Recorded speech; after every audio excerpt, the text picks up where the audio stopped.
So we're in Matthew chapter 17, and here Jesus takes his top three apostles or disciples, Peter, James, and John, up to a high mountain. Now it's interesting, Jesus had 12 disciples or 12 apostles, and out of those he had the top three. You could say his inner core, Peter, James, and John. It's interesting, all three of those, Peter, James, and John, all wrote parts of the New Testament. James had an epistle, Peter had an epistle, John wrote, of course, the Gospel of John, 3 epistles, and the book of Revelation. Pretty significant. He brings these 3 apostles up to the top of the mountain, and he gets sort of transfigured, which is kind of a funny word, but he got glorified, or you could say he looked like he would look in heaven with kind of a glorified body. And at the same time appeared with him Moses and Elijah. Now Moses represents the law in the Old Testament, and Elijah represents the prophets. So we have the law and the prophets, which really represents almost the whole Old Testament. The only part that's maybe missing is the priesthood part. So you have Moses and you have Elijah. Now, the next thing that happens, most people will think, what was wrong with this? But really it was a blurb, it was a bloober. Because Peter, one of the number 1 disciple or apostle, had a great marketing idea.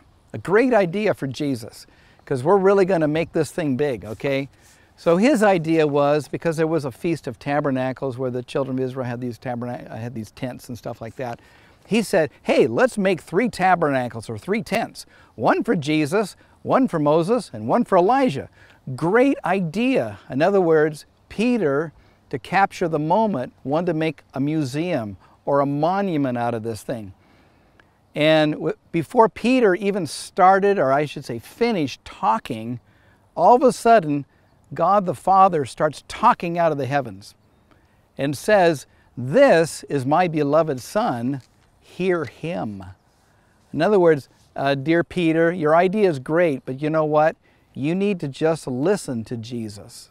So God was not happy with Peter's idea.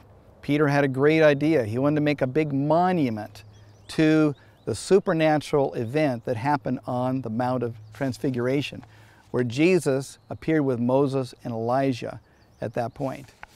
So God said, this is my beloved Son, listen to him. So don't get too distracted with Moses and Elijah. Don't get too distracted with the law and the prophets.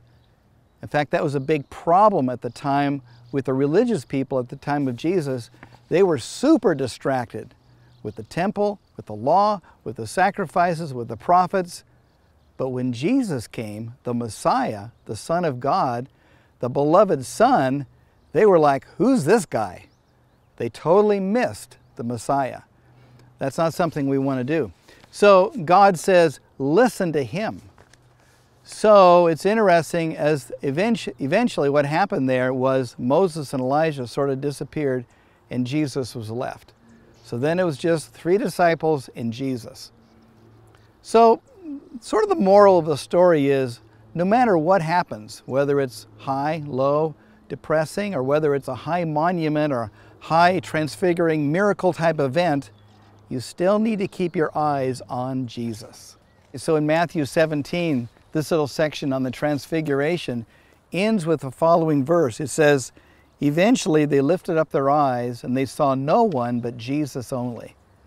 So God was trying to make a point. Don't get distracted with all these other things. Don't get distracted with religious things. Keep your eyes on Jesus.